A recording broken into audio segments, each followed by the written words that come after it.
New shampoo and conditioner just arrived. Thought I'd open it up on camera.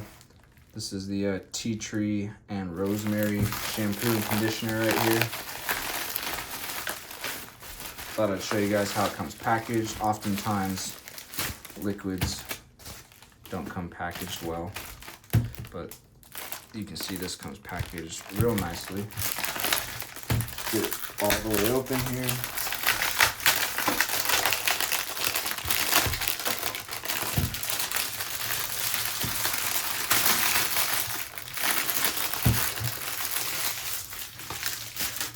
Got these foam blocks. Honestly, this is great packaging. Foam blocks to make it so the nozzles don't get pushed down or released up. So you got your conditioner and your shampoo right there.